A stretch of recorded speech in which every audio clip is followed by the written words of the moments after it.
Hi class, welcome to Module 20. As I mentioned in Module 19, this is our last week of classes with this course, but keep an eye out because we are going to be presenting some more for you. And along that lines, as I mentioned in the beginning of Module 19, we have now put a donate button up on the website. And our courses are always going to be free, so feel like there's no pressure, no obligation to donate because these are free courses, and the ones that we present in the future are going to be free as well, because we want everyone to be able to take advantage of this and be successful gardeners.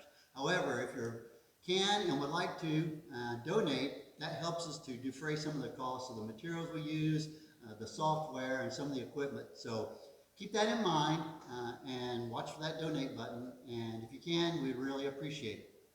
And so now let's move into Module 20. This is our last class. Sad day for all of us. But today we're going to talk about home fruit production basics, essentially what would be happening in your home orchard or producing fruit at home. So with that, there are multiple fruits that can be grown by home gardeners.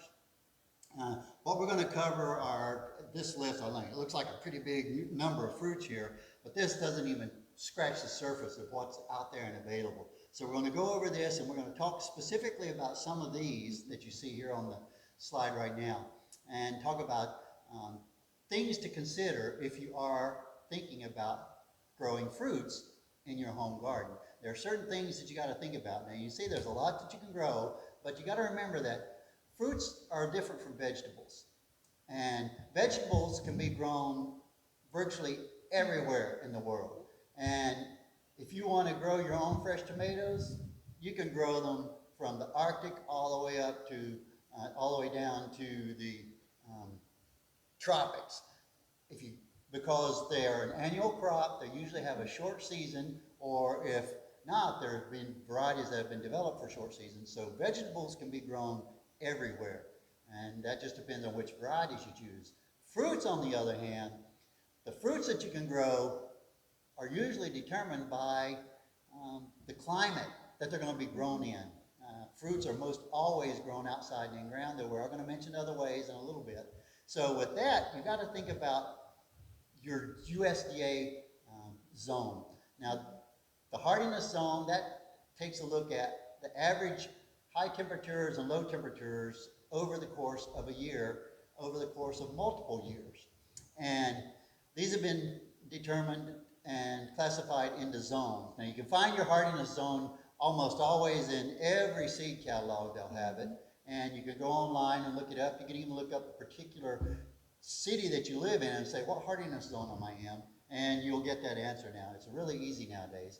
But as you can see from this chart, this table, that there are certain fruits and vegetables, or certain fruits that you can't grow in certain areas. Just take a look at some of these. Now, apples, that's one that is a very luscious, fresh fruit. However, we're down in New Orleans area, and with most apples, the recommended hardiness zone is zones 5 through 8. Down in New Orleans, we're zone 9B, sometimes skipping over towards 10, sometimes going back toward more 9A. But apples are one that you really can't grow down here. It just doesn't do well in this zone. Now you can try it. Now the thing about these different parameters we're putting on it, hey, if you live in a zone 9 and you want to try to grow an apple, go for it. We're just saying that you're going to be more successful if you stick to these different zones, like say apple 5 to 8. And some of them have a really broad range, like strawberries. They can be grown from zone 3 to zone 10. Broad range for strawberries. Some of them have a much more narrow range, like papaya. That can only be grown in zones 9 and 10. So we give you this so that you can take a look at it and see, which of these fruits you might really want to consider, depending on which zone you live in. Another thing to consider whenever you're thinking about which fruits you want to grow are chill hours. Now, chill hours, it's a quick and dirty way of calculating it, is the number of hours that during the year that the temperature is between 32 degrees and 45 degrees Fahrenheit. And that, add all those numbers up together, and that'll give you the number of chill hours that you have in your area. Now, it's a lot more complex than that, and we have more information here on this slide that you can look at.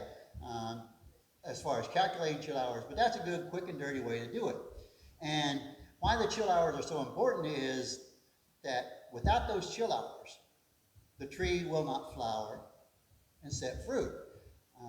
The trees that grow and require certain numbers of chill hours, it's that cold temperature that turns on the genes that tells them it's time to flower once they've accumulated so many chill hours. Now the trees may grow perfectly fine and look healthy and do great. It's like I told you earlier about growing apple trees in our area. You can grow apple trees. You can have a beautiful green, lush apple tree that grows and looks beautiful every year, and you never get any fruit off of it because we don't have enough chill hours. That depends on the variety. So here we got another table for you to take a look at. It tells, now there's a broad range of chill hours for most of these. That's because it's very varietal dependent.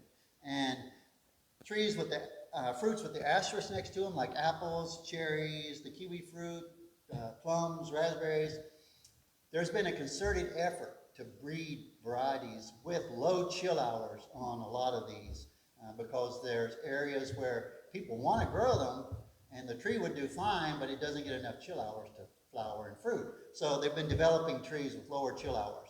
But that's an important thing to look at. So when you're choosing your variety of fruit to grow, know your chill hours and know how many chill hours your fruit requires. Otherwise, you're going to have a tree that doesn't produce fruit. And this next slide will show you a map that gives a generalized idea of the number of chill hours in the different areas of the U.S. As you can see for us in the Louisiana area, we're between 0 and 200 chill hours, usually closer to 100 or so chill hours per year. But you can find this information also readily available on the internet, and make sure you look at the variety of fruit that you choose to know the number of chill hours it requires before you spend all that time and effort into putting it in. Another factor to consider in your home orchard is cross-pollination. Do you need 2 trees of 2 different varieties to produce a crop? That's going to depend a lot on the type of fruit that you're growing. Now, if you remember in the botany section, cross-pollination means 2 different parents. So a Granny Smith and a delicious apple. Crossing would be a cross-pollination situation. If you grow the same variety, it's not going to work. That's not a cross, a true cross. So it depends on the fruit. Apples, yes, mostly you're going to need 2 varieties in your home orchard for that cross-pollination to take place and for it to make a crop. Avocados, yes, frequently. Now, that's something we get asked a lot. There are different avocado types of flowers, and we have some good information on the AgCenter website about this. Different varieties have a different type of flower, and you need a type A and a type B for that cross-pollination to take place.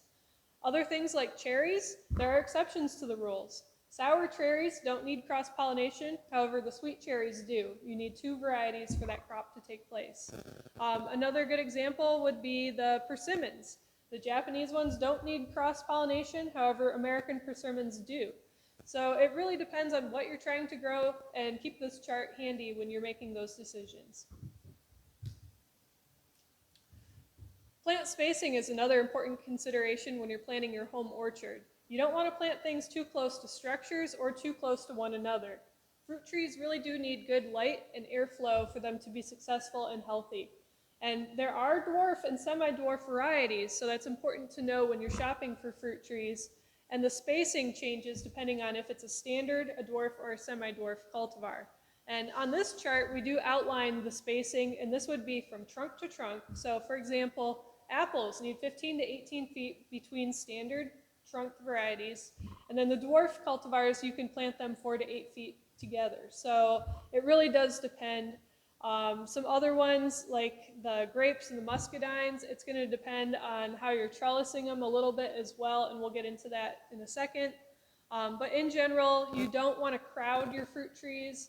If you've got 3 of one type of fruit tree and 2 of another, you want to make sure you know how big they're going to get at maturity and leave at least 3 feet between them of space between the canopies, so you do get that good light and airflow.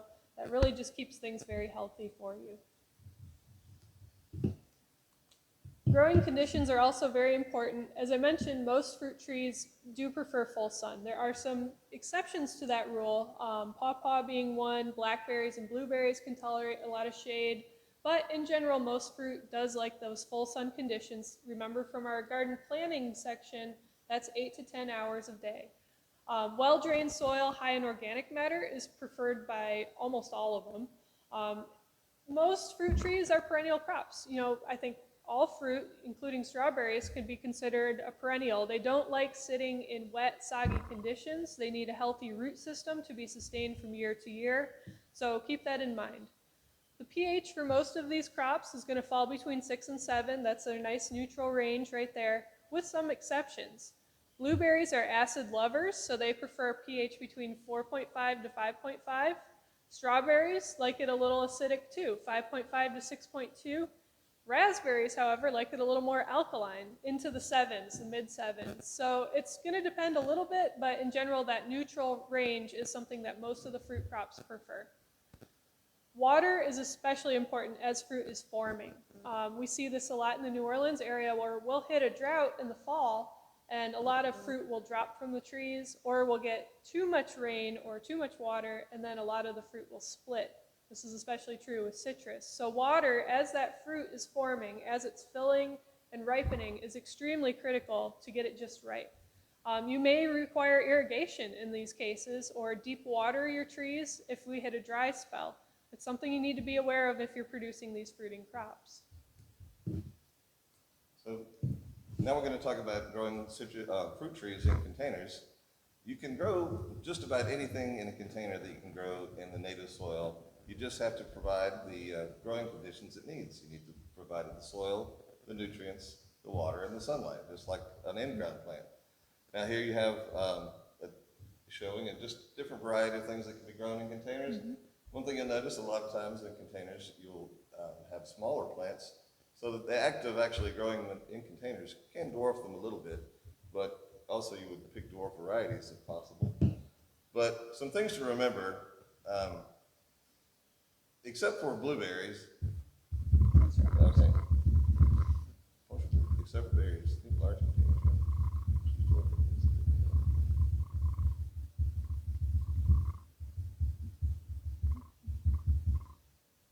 Except for berries, think large containers. Yeah. Strawberries. Strawberries, blueberries, Raspberries. blackberries don't need large containers. 5 gallons. I'm thinking large. When I say large, that's what I mean large. Like even a dwarf citrus tree is going to need 15 gallons minimum. 30 is more standard. Yeah, I just put it differently. Me too. Other than like container size is important. Back to the container for the Go ahead and say it then. Okay. Go for it. Okay. One of the things to consider when you're growing in a container is the size of the container.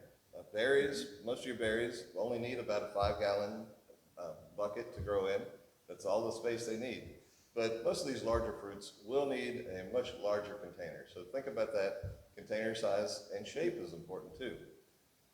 You want to choose dwarf varieties if they are available. Like I said, they are already programmed to be a smaller tree, so growing in that smaller space is going to be perfect for them. Mm-hmm. You will need, as Anna said, to pay a lot more attention to the watering. When you're dealing with containers, as we've already discussed in the other labs, is that there's just not enough volume. There's not enough volume in that container to hold that much water. Plus, the soil that you're using is, even though it's specially designed to hold moisture, it's also designed to let moisture travel through and not be caught in there. So it's got good drainage. So usually, unless there's rainfall happening every day, you will need to water that container just about every day, sometimes twice a day. Mm-hmm. And that also, the water demands will get greater as the plant begins to fill out that pot with its roots. The fertilization is also very important. Most of the macronutrients are water soluble, so they easily mix back into solution, and every single time you water them, some of that nutrient is actually getting washed out of the pot. So you will need to add that back. Typically, we would start fertilizing at the very beginning of the growing season, so you would want to pay attention to the specific information for what you're trying to grow. But say, for example, citrus trees. Mm-hmm. We recommend you start fertilizing your citrus trees, in late January to early February. So you would want to go ahead and start adding your either a little bit of water-soluble fertilizer or some granulars, some water slow-release granulars to the top, right at that growing season, and then you're going to reapply every 3 to 4 weeks through the end of the growing season, through say like the end of August, because you don't want to keep feeding it into the winter. You don't want that growth, but you will need to continue to feed that plant. Every bit of nutrients that it gets, you're going to have to supply. And you could have a smaller harvest in a container, but you will be able to reach all of it, most likely, which is a good thing. That's good. And you will likely need to repot or do some root pruning at some time along the line of the growth period of the life of the plant to get it to survive, because the plant will get root bound, so you will need to either remove it from the pot and prune the roots, put it back in the same pot, or again prune the roots and put it into a larger pot, depending on what you need. But it is very important that you are able to access the root ball of that tree. That's why one of the things about container shape is important. You always want a container that is either wider at the top or at least square-sided. You never want something bowl-shaped or inverted like this, where the mouth is bigger than, smaller than the base. You'll just never be able to get that tree out of there without breaking the pot. We can, most of our fruit trees are grafted, actually. So we take the desired fruit that we want and we grow it onto the rootstock of another plant that typically does better in our area and will provide some kind of benefit to the plant, either cold resistance or sometimes dwarfism, things like this.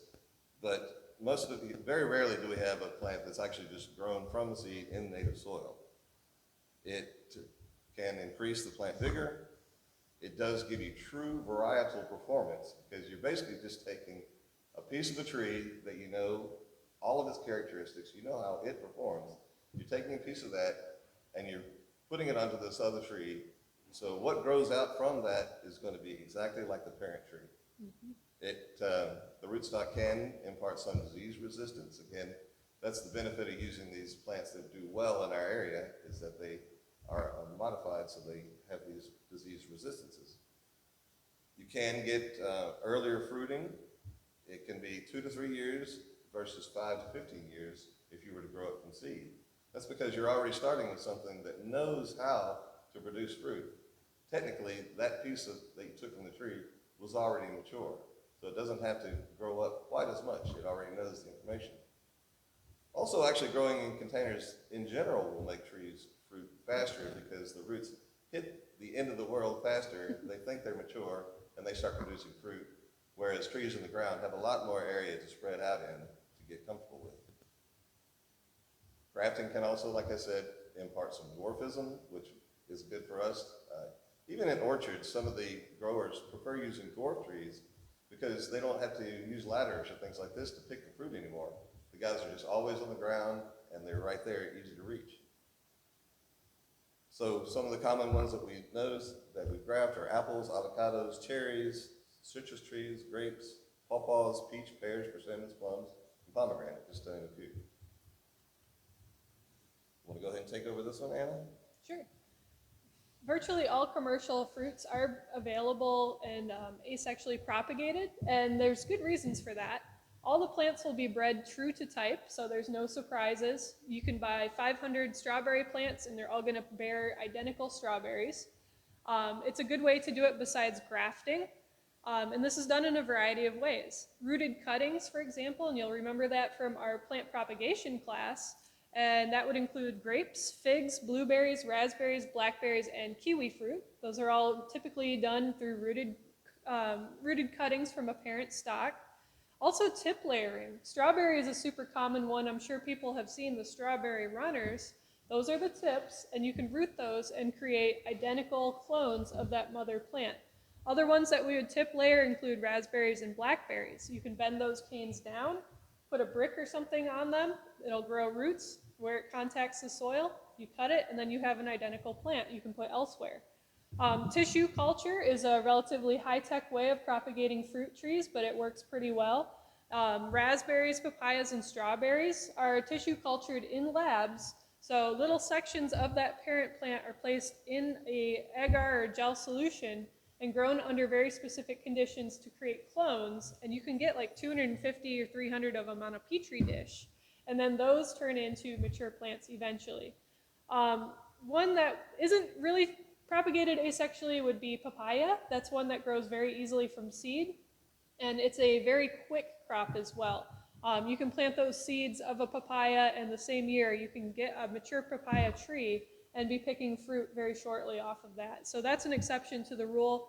But virtually all commercially available fruit trees or plants that you're going to be purchasing from a nursery or a garden center have been asexually propagated. So if you're interested in propagating from the plants you have in your yard, keep that in mind. It's not a good idea to save seed from your fruit. In a lot of cases, that avocado pit that you plant is going to take 15 years to fruit, if it fruits at all. Same thing with citrus seeds. It takes a long time for those to get large and mature enough to bear a crop.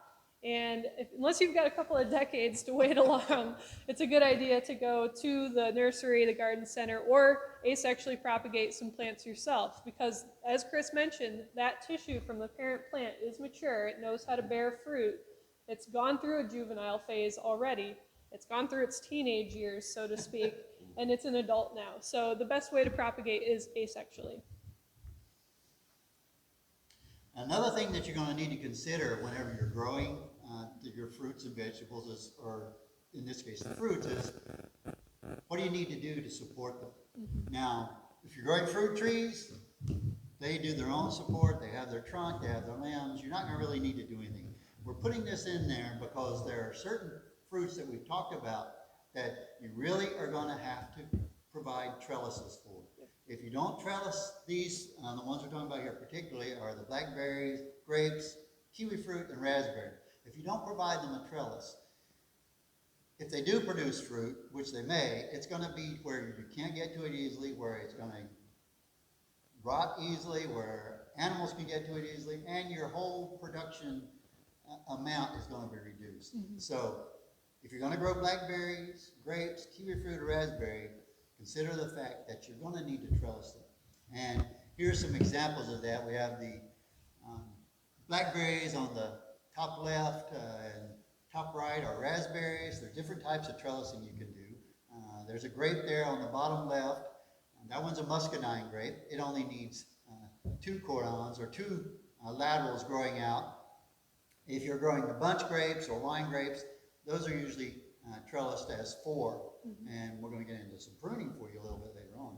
And then that diagrammatic design there on the bottom right, that is the typical trellising for kiwi fruit. It's called T-trellising. So if you're going to grow these, remember, they're going to need trellising. Okay, so pruning is important. You're going to need to prune your trees, your fruit trees, for several different reasons. First reason is going to be to develop the desired shape.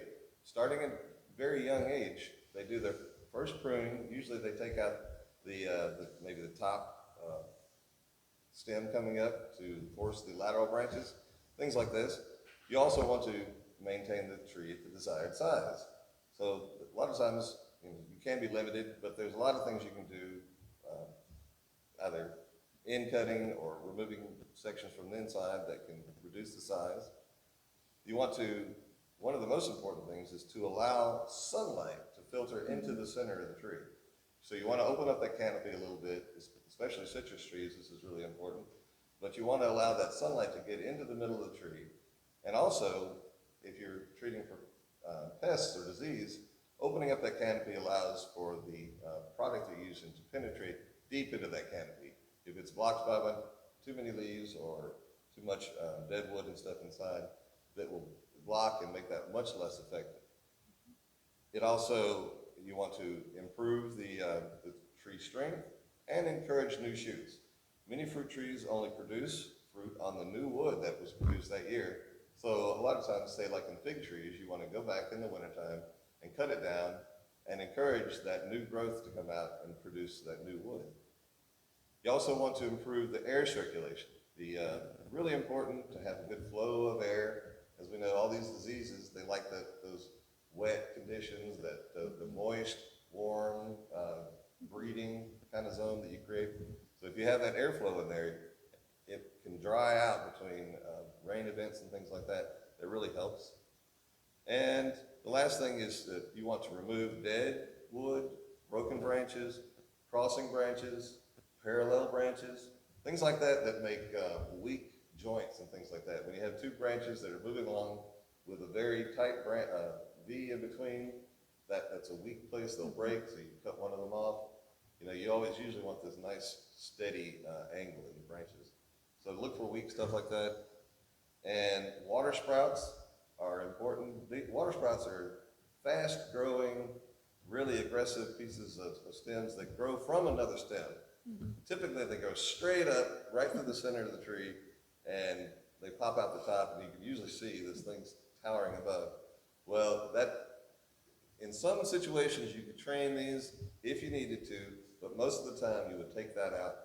And also you want to cut back any material growing from the rootstock of the plant that you're using for the base of the tree, basically.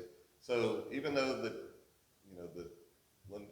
when we're forming these grafting sections, once the tree is established, we usually cut back the rootstock plant. But it's still there, it's still alive, and every once in a while it will try to send up a new shoot. And those shoots are very aggressive. They will take energy from the plant, and they can actually take over and crowd out the desired plant. So you actually want to cut away anything that's coming from below that graft line. Some general principles of pruning, and again, these are some very general guidelines for fruit trees. You want to do your pruning in late winter when the trees are dormant. Now, late winter means different things in different parts of the country or even different parts of the state. On the slide here, it says February or March. However, in the greater New Orleans area, late winter for us can sometimes be early January, and then by early February, all our trees are budded out or even blooming. So it is important to kind of know your particular microclimate, and there's no good one-size-fits-all rule here, but you do want to prune when the trees are still dormant before they bud break or flower for the spring months. You want to prune your young trees very lightly, and by young trees we mean anything under 10 years of age. You don't want to go to town on them and remove too much material because that's going to really stunt their growth and their development. Excessive pruning encourages excessive shoot growth. So the more you remove, the more you're going to get to grow back eventually. It also delays fruiting because if you extensively prune and remove a lot of branches, the tree is going to put a lot of energy into replacing those branches and leaves and not so much into reproductive material. It also reduces the quality of fruit on very young trees. So it's best to just kind of lightly prune, lightly shape them until they're over 10 years of age. Tipping or pinching off the terminal 1/2 inch of new shoot growth in mid-June will encourage some lateral branching. This is especially good on young trees that may only have 1 or 2 or maybe 3 true branches formed at the time that you buy them and for a few years after planting. So if you cut that tip off those branches, it'll encourage some more branching to take place. Trees to 1 to 4 years old are actually very good candidates for this practice. It's something I do in my house. Older trees, and by older we mean 25 years or older. If your trees get that old, you're lucky, especially in the New Orleans area. They will produce a higher quality fruit following a vigorous pruning. I'm not entirely sure why that's the case other than they're already established, they've already got a nice developed root system, and some reason when you prune them, the fruit quality and the yield improves for the following year. So that's an orchard management technique that you can employ in your home orchard as well. You do want to use clean, sharp, properly sized pruning tools. Don't get out there with a rusty saw from the garage. You do want to invest in a nice pair of loppers or a nice hacksaw, something that you use just for pruning that's sharp and can give you a clean edge and not tear through some of the material of the tree. And we've got some slides coming up about that. And some other general principles about pruning that you want to keep in mind is that you want to make your thinning cuts all the way back to the branch collar. Now we have an illustration here on the side that shows that and what the branch collar is. On virtually all trees, it's very easy to see and find that branch collar. You just start paying attention. There'll be a demarcation between how the bark looks on the trunk and how it looks on the branches coming out, that's a good sign that you have the branch collar. And that illustration there shows a good idea of what to look for. But you want to cut all the way back to the branch collar. Don't cut into the branch collar, because then it's hard for the tree to heal over that pruning cut. But don't leave a lot of wood sticking out past the branch collar, because if you leave those stubs sticking out, they are ideal infection sites. The tree doesn't heal quickly or properly, and that stub sticking out is essentially dead tissue or dying tissue that can sometimes attract not only disease and provide a nice inroad for the diseased organisms to infect your tree, but they can sometimes also attract more insects having that sticking out. So don't leave any stubs. And when you do thinning out cuts, cut the entire limb off or the entire shoot off. You want to cut that all the way back to the trunk as much as possible when you're thinning out the interior of the tree. You want to cut that out and remove it, and that will give you whole branches that then reform. And those thinning cuts also associated with increased flower production on some fruits, like especially the apples, because they grow on what are called spurs. And when you prune back to the all the way back, what you'll do is you'll get the branches coming out that will make these spurs, which are just little tiny short flowering branches. That's the whole purpose of that little branch that pops up that's called a spur, is to produce flowers and fruit. Thinning out can increase the number of spurs that you produce. And if you're doing heading back cuts, that's essentially shortening the tree. You want to shorten the tree, so you cut the branches back down somewhat, keeping the tree to a size, as Chris mentioned earlier. That's one of the reasons you're pruning, to maintain a good size of tree. It makes it fit better into your landscape. It makes harvesting easier. It actually can increase your harvesting, because if fig trees, if you allow them just to go crazy, 25-foot tall fig is not unheard of at all. And if you're going to be picking figs out of the top of a 25-foot tree, you're going to need a ladder that can get you up there, and it might not always be safe. And plus, those are up there where the birds can get to them much easier and quicker than you do. By the time you get your ladder out and get up there, the birds will have them gone. So with something like figs, you keep it cut down, pruned back, so that you can reach everything from the ground. That's another good reason to do prunings. And one thing to always remember when you're pruning, get rid of everything that you prune off of the plant right away. Don't leave it laying. Leaving it laying is like we talked about with vegetables and every other thing that you're trying to grow and get something from. Leaving the material from the tree underneath is just a great site for insects and disease to develop. So get rid of those prunings right away. This slide shows some ideal shaping for many trees. This would be your apples, your avocados, your cherries, your citrus, pawpaw, pears, and plums. And this is what I think of as like a classic fruit tree shape. So you can see how it develops and it grows over time, and the little red slashes through the branches would be the pruning cuts that you would choose to make each year of that tree's growth. And you see how there's lots of space between the lateral branches. The tree's been allowed to develop some additional laterals over the years, so we're not just keeping those same 4 branches that we started with. And then there's also been some heading back that's taken place so that that tree has a nice sort of rounded form, and we keep it in the size parameters that we would like.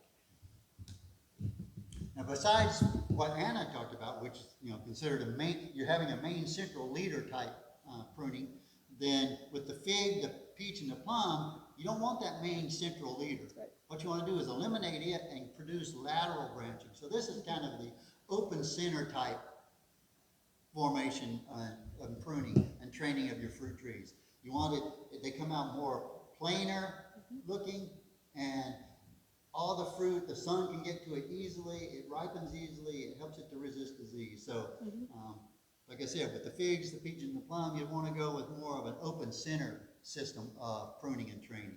Yeah, I always think of this as a vase shape too, because it doesn't have to be flat like this photo is showing. It can really be just an open centered system, like a vase would be, or some kind of like a goblet shape almost. And what that does is it does allow that air and that sunlight into the center of the tree. Go ahead. Somebody. You want to do blueberries? And now, if you're gonna be pruning, in this case, we're talking about blueberries, what you're gonna have in a blueberry bush are lots and lots and lots of lateral branches. Now, if you leave all those on, they're gonna be crossing, which is a bad idea, like Chris had mentioned earlier. They may produce flowers and fruit, but you've got so much flowering and fruiting going on that there's not enough leaf there to actually give you fruit of any size. And if the plant can't hold on to the fruit, it'll drop fruit if it can't sustain it, and the fruit will be smaller. So what you want to do with a blueberry is we have a before and after picture up here on this slide. You can see how there's a lot of branching, it's really thick and dense, and so what you've kind of done is you've opened up the center a little bit, you've removed a lot of the smaller branches, left the main branches, maybe 3, 4 of the main branches coming up with short branches coming out from them. So this is an idealized drawing, but you can see what you're really doing is opening it up, reducing the amount of limbs and everything that's there, and just giving it a nice open form. And now, if you're growing what are normally called brambles, these are the blackberries and the raspberries. Now there are some that have been developed that produce fruit on 1-year-old canes, especially with the blackberries. Most of these, though, they're going to produce fruit on the 2-year-old canes. By that, they're called primal canes and fruiting canes. And the primal cane, that's the first year. It grows up from the ground, it produces leaves and no flowers or fruit. It's just there for 1 year, it's growing, developing, and getting mature. It goes through a cool season. The next year, whenever the growing season hits, that 1-year-old cane is now becoming 2 years old, and it's the fruiting cane. So it will then produce flowers and fruit. And that's the same with raspberries. But as these are developing now, during the primal cane pruning, what you want to do is, as it starts to get long and willowy, you want to cut it back and cause it to start forcing out some side branches. And you don't want too many of those. So with blackberries and raspberries, you want to judiciously go in and remove some of those canes as they develop. So you don't want 25 primal canes coming up, say, from one plant. You're going to reduce it to about 10, so that the plant can put plenty of energy, has a root system to sustain those 10. And the other type of pruning that you're going to do with these brambles is, once that cane has flowered and produced fruit, its productivity and life is over. A lot of times they will go ahead and die back to the ground, so you'll want to remove those, or you can remove them as soon as the fruiting stage is over. Go ahead and remove those, because once they produce fruit that 1 year, they're not going to produce fruit the next year. So that's important, to allow the primal cane to come up. Go ahead and shorten it, get it to start sturdy up the first year. Second year, it produces flowers and fruit. Once it's done that, you want to cut it away. Now, keep this in mind, because I've had growers do this. Those things growing up from the ground in your brambles aren't suckers that are bad things that need to be removed. Those are your primal canes. Those are the ones that the next year are going to be producing flowers and fruit. So in the case of trees, as Chris mentioned, the suckers are usually coming up from the rootstock. You want to get rid of suckers. You don't want suckers under fruit trees. Never a good idea. With brambles, those aren't suckers. Those are next year's fruiting canes, so leave those. Here we've got a muscadine grape, and we grow these a lot in the deep south because the bunch grapes don't do so well with all our pest and disease pressures. Muscadines are a native plant, and you can see here where it's been trained to have 2 laterals, and it just has some spurs left after pruning. That's for next year, and this is an annual thing that you would want to do to keep this productive. A lot of times we'll see a homeowner's muscadine where it's just taken over the entire fence, and they've never ever pruned it. Don't be afraid to get out there with loppers and really go to town. This is the ideal form of muscadine that you're really trying to go for here. And you see how it's got a nice clean trunk? That differs from the bunch grapes, where you would want 2 additional laterals on that lower section to really increase productivity. With muscadines, you really just want to get them up and under control each year annually. And again, that would happen in our area typically in January. Another way to trellis your fruit or your vine would be the T-type trellis. Basically, it comes up, and not only does it have arms arms that go off right and left, but a surface that the vine can go front and backwards as well. So you fill out this whole table area above the ground, and as the fruit develops, it will hang down below. So mirlitons and what did you say else does that? Kukutsu squash. Kukutsu squash. Kiwis. Yeah, and kiwis were done like this. So it's really a nice, they maximize their sun absorption by having that large area there. But when you're dealing with papaya, they don't need any pruning or training at all. They just grow and cut them down when they freeze. Now, with diseases and insects in the home orchard, now, we've talked about probably 18 to 20 different types of fruits here. And with each one of those, there's going to be some overlapping diseases and insects that you would have to deal with. And with some of them, they have very unique diseases that only papaya gets it, or only a peach tree gets it. Some of them have more problems with disease than others. So we're not going to go into the details on the different diseases, the different insects that will attack each individual fruit that we talked about, but there are some general principles that are going to help you to keep your fruit trees happy, healthy, and disease and insect free. One of our mantras that we talked to you about is start clean and stay clean. So one of the things you definitely want to remember to do is start clean. Use certified disease-free plants. Don't just be going and grabbing something because it's on sale or it's a bargain or because there's some seedlings growing underneath your neighbor's tree.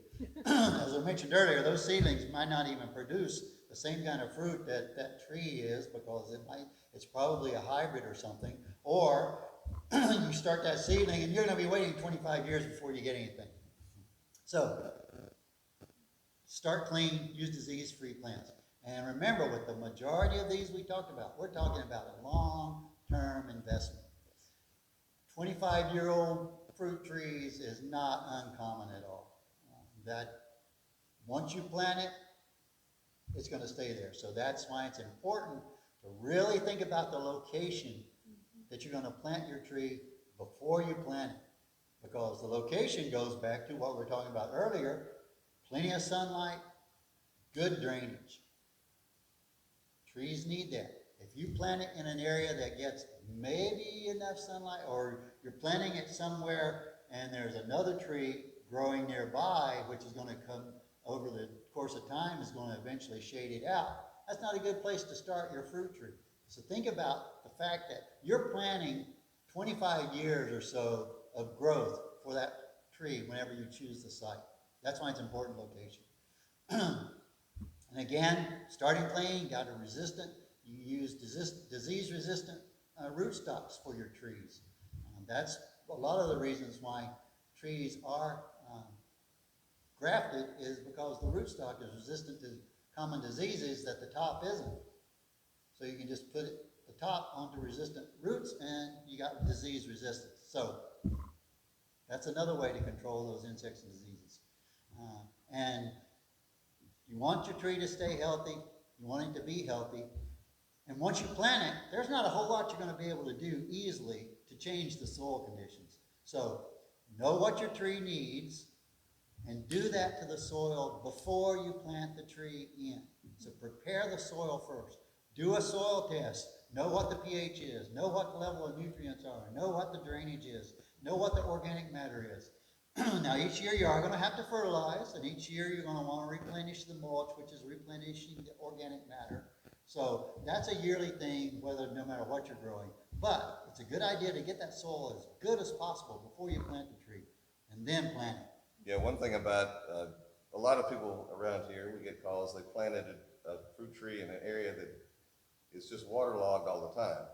But all they would have had to have done was build a little berm, about maybe 18 inches tall, about 5 feet in diameter, and plant the tree in that kind of thing and get it above that native soil, and you really can improve the drainage a lot. So, working that soil before you put the tree in is going to really be important for the long term of your fruit tree. That's true. And Chris mentioned it, building the berm. Hey, if you build a big raised bed and put one tree in it, that works too. So you gotta have that good drainage. Never ever do trees like to have, the fruit trees like wet roots. So as Chris said, prepare before, then plant. And once you got it planted, it's gonna take some annual husbandry, some pruning, some fertilizing, maybe some irrigation. Keep it healthy, it can resist diseases. Also, control the weeds. Weeds are a very common source of disease and insect that can move from the weeds to your trees. And they will compete with your tree for nutrients and for water. So, keep the weeds under control. Using mulch is a great way to do that. Keep the weeds down, your tree's gonna be happier, healthier. As we talked about with pruning, get rid of the plant debris. That's where disease and insect can develop easier, because once you've locked it off, that material is still kind of alive, but it doesn't have the full capacity of an intact tree. So even if it wants to respond and produce some chemicals that can help it resist disease, it can't do that anymore. So that's a bad thing to do, is leave it. And as we talked about with all diseases and insects, identify the problem before you take action. Know what it is. Don't go spraying fungicides on your tree if you got an insect problem, and if you don't know it's an insect problem, you might be spraying fungicides. Or if you have a problem and it's a nutritional problem, you can waste a lot of money trying to cure that disease. And time. Yeah, it's important to start clean and stay clean, and we call that orchard sanitation, and that works for the big commercial orchards, and it works for your home orchard as well. Just keep in mind, we've touched on this with the pathology throughout the whole class. Systemic infections cannot be cured in most cases. Once that tree or plant is sick, that's it. It needs to be removed. There's no magic cure or a pill you can give it to make it come back, unfortunately. So once it's infected, and it's going to decline, and it needs to be removed before it infects other trees nearby or other plants. And you need to remove that diseased plant material immediately. In a lot of cases for a homeowner, that'll mean cutting it up, bagging it, and then sending it to the landfill. Or if you're able to burn it, that's a good way of controlling it as well. I know a lot of urban areas we just can't do that, so sending it to the landfill is the best option. Dr. Joe mentioned using mulch and replenishing as needed. Now, you don't want to make a mulch volcano, so don't mulch right up against the trunk. You always want to keep that mulch pulled back a few inches from the trunk. Otherwise, it's going to harbor moisture. It'll be an entry point for termites. And then you want a nice flat, maybe 3 to 4 inch thick mat of mulch under that tree, right out to the drip line, and that's really ideal. So don't make a volcano.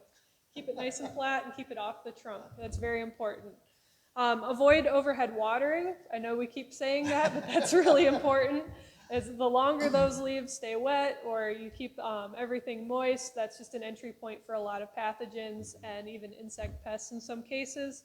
You do want to disinfect your tools while you're pruning between trees or between brambles. And I just do that with a little bleach water, typically in a 5-gallon bucket, and I dip my pruners or my loppers right in that. Even just an old yogurt container works great if I'm using my hand pruners. And that's a good way of preventing the spread of certain pathogens, diseases between cuts, you know, because every time you cut, you're getting a little bit of material on that tool, or some sap, whatever you have, and then you can move things that way too. Humans move an awful lot of things unintentionally. So disinfect between those cuts. And then some prophylactic treatments during high disease pressure may be an option. Here locally we have a huge issue with citrus canker, and certain things like grapefruit are very susceptible. So it's a good idea to spray some copper fungicide on a regular schedule to try to prevent some of that infection from taking place. And that just comes down to knowing what fruit tree you're growing, what local issues people deal with on the regular, and your extension agents can help you determine that. I know we have a lot of publications for local information pertaining to that, so you might need to get on some sort of spray schedule. And typically there are spray schedules available just about everywhere in the country that you can look up, and then you follow that throughout the calendar year to keep your orchard healthy and happy. But most importantly, it's a good thing to enjoy your harvest. Fruit is a little fussy. It's not an annual crop like your vegetables or your herbs, so it does take some work and some planning. but the rewards are huge. So I know I love fresh fruit, just about everyone loves fresh fruit, and all of this can be possible, and we just touched and scratched the surface on this subject. In your evaluation that you're going to get at the end of this class, I'm going to be asking which course you would like to take next, and fruit is one of the possibilities. So if this is something you really enjoy, make sure you tell us so that we hear that feedback, and then maybe we can develop a whole course around this. And one thing which I like to remember, and which you will remember, we talked about early that, gardening takes some care. As this quote from the co-founder of the American Botanical Society, or the Society for Horticultural Science says, a garden requires patient labor and attention. Plants do not grow merely to satisfy ambitions or to fulfill good intentions. They thrive because someone expended effort on them. It's true.